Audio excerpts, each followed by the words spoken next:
Hello and welcome to Manual's Extracurricular Code Parent-Athlete Meeting video. This video covers all the components that were spoken about at the Co-Curricular Code, and once you fill out the form following this video and include the two phrases found within, you will get credit for attending the Parent-Athlete Meeting. Now to start with, requirements to participate in extracurricular activities. A student may not practice or participate in an interscholastic event until we have the following on file in the office.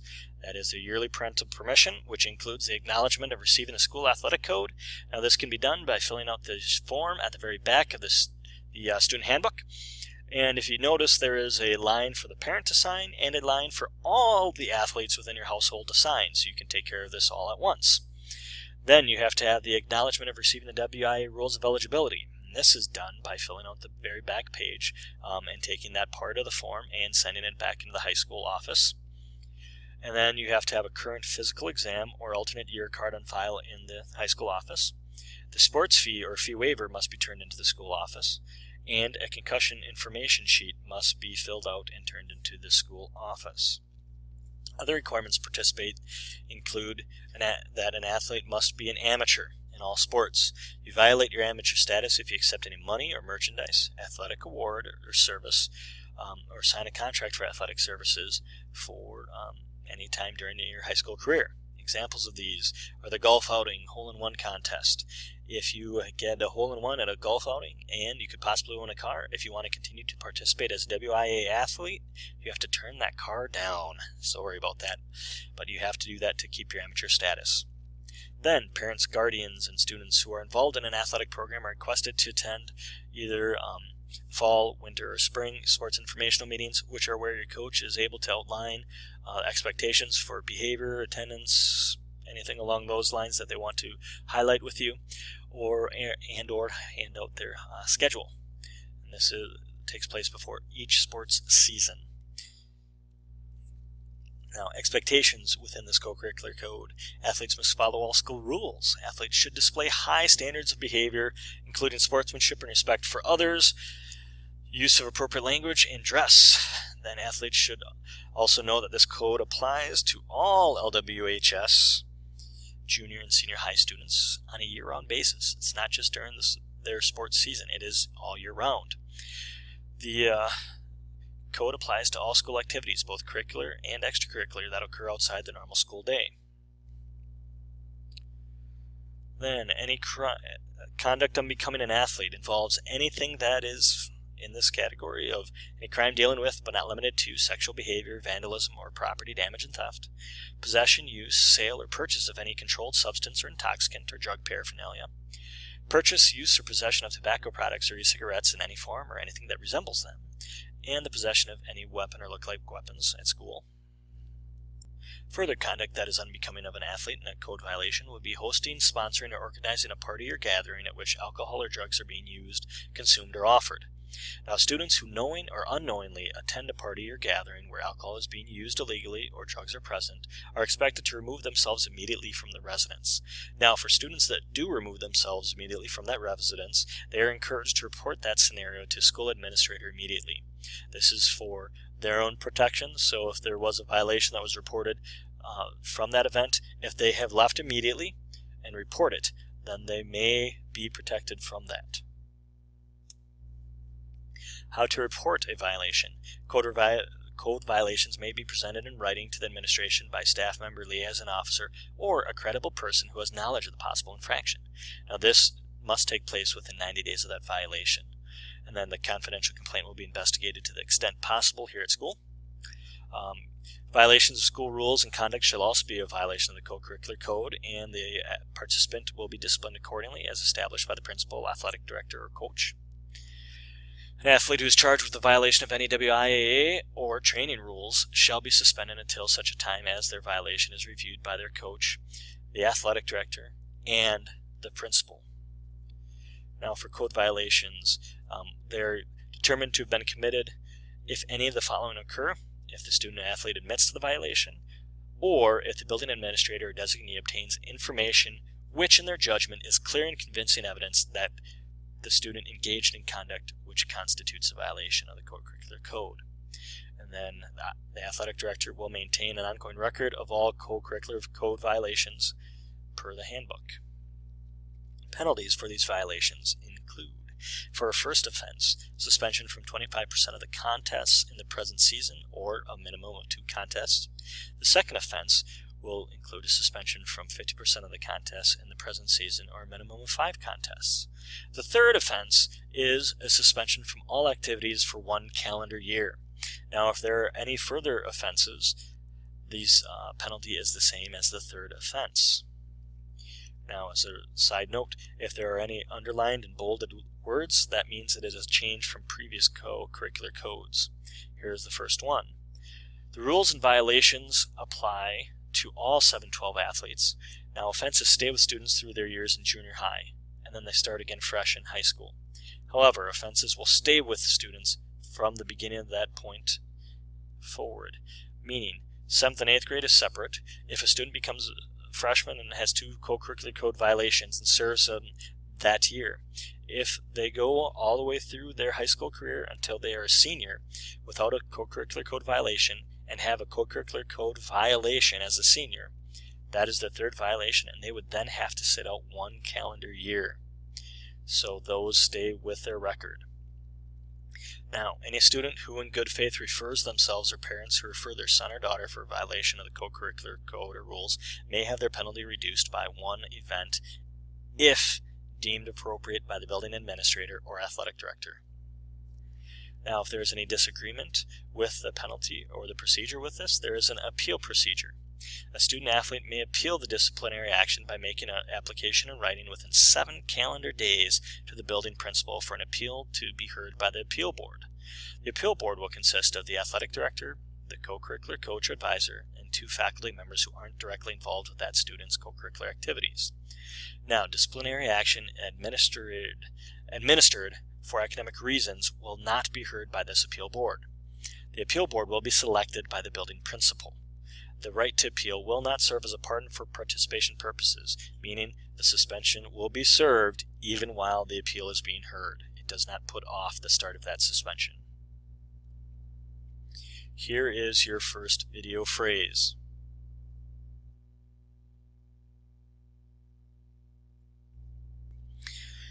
Now, to complete a suspension, athletes must complete the entire season during which the suspension is served. If the season isn't completed, the suspension will have to be repeated.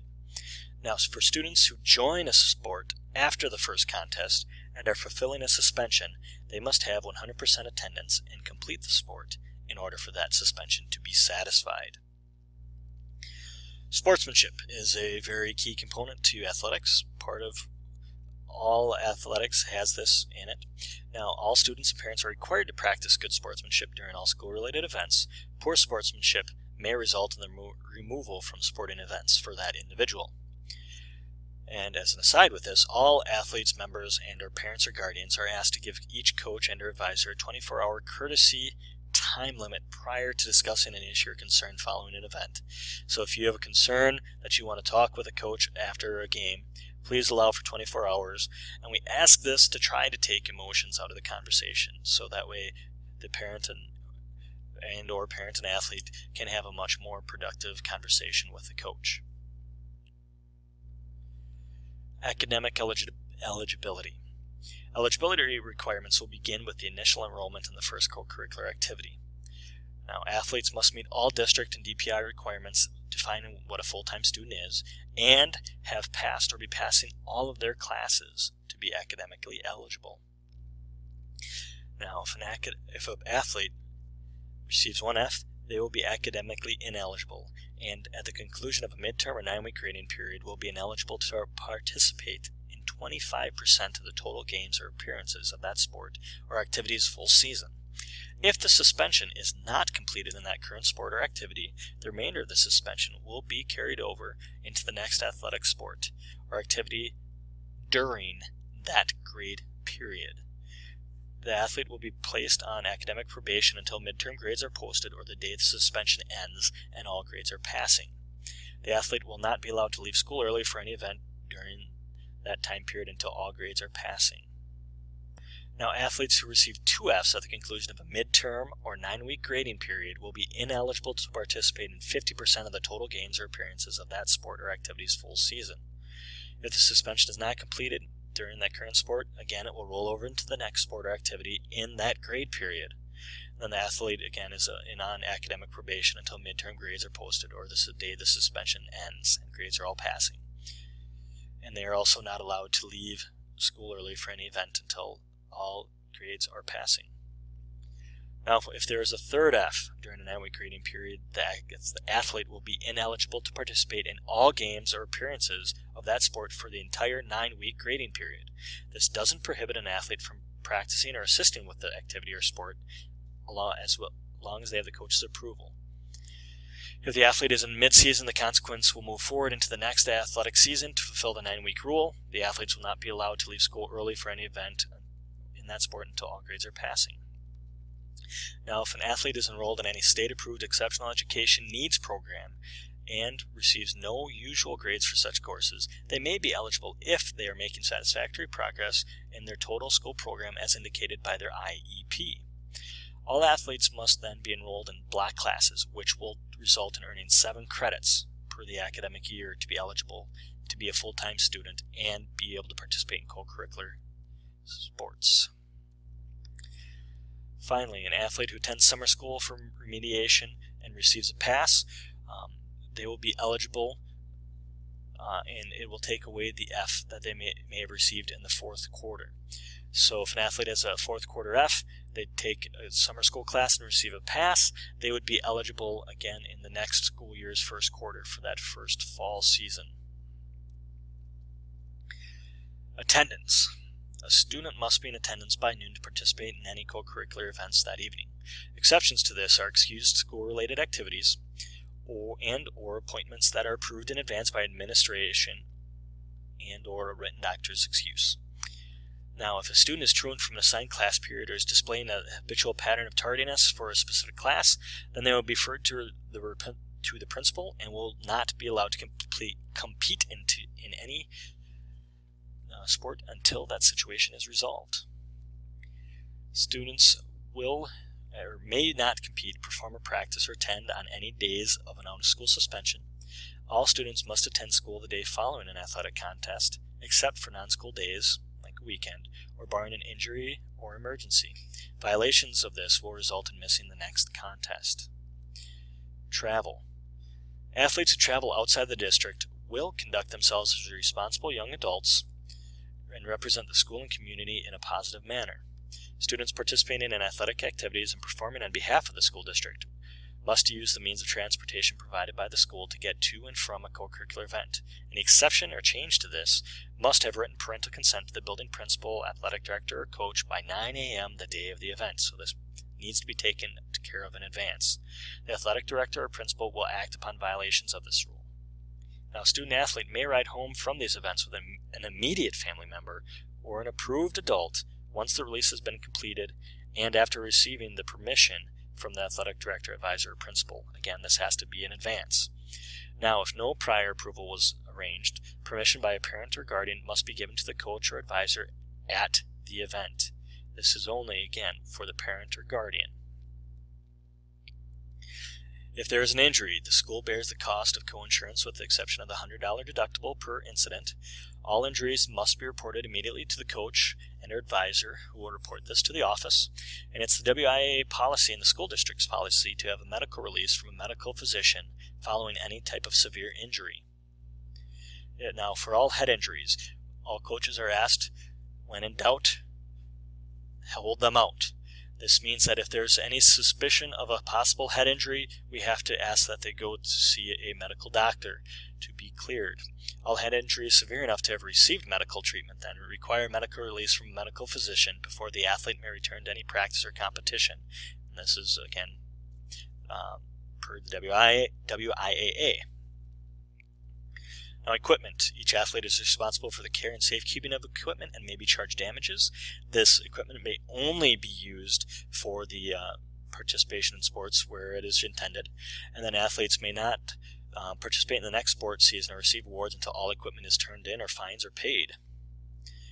Changing sports. An athlete may not quit one sport and join another in the same season without consent by both coaches involved. Dual sports. Very big change from previous years. This past spring, the conference voted to allow schools to decide if they were going to allow dual sport athletes, and Manuel will. Athletes will be able to compete in 2 sports during the same season. So if an athlete will be participating in track, they could also participate in baseball or golf. It can be any of those 2, or they can participate in volleyball and cross country. That is the scope of what dual sport athletes would be able to do. Any 2 sports at a time during the same season. Now, athletes must complete a contract obtaining permission from parents and coaches and the athletic director to be able to do this. I have that contract, and will walk the students through the completion of that and setting it up with their coaches. Athletes must declare their first and second priority sport and participate in at least 1 conference game to be eligible for conference tournaments in each. Athletes must coordinate a schedule of practices and events with both coaches, outlining when they will be at events, when they will be at practices, and so on. And also try to find out how to make up practices if that is required by a coach. If an athlete decides that dual sports is too much, or they don't want to continue in one of the 2 sports, what will happen? If an athlete quits a primary sport, they will not be able to participate in their secondary sport that season. If the athlete quits the secondary sport, they may, however, continue with the primary sport. They just cannot quit the primary to only participate in the secondary. Postseason awards.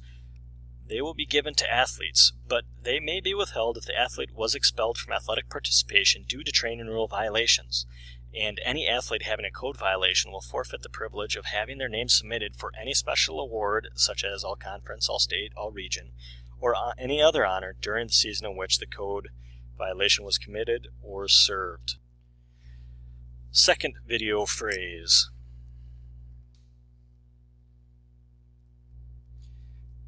Fees. Fees to participate in sports at LWHS Junior and Senior High are $15 per middle school sport with a limit of $30 per student, per middle school student, and then $30 per high school sport with a limit of $75 per high school student, with a maximum of $150 per family. Thank you very much, and remember to fill out the form, including the phrases from the video, and sign and return to the office to get credit for attending the parent-athlete mandatory meeting. Thank you.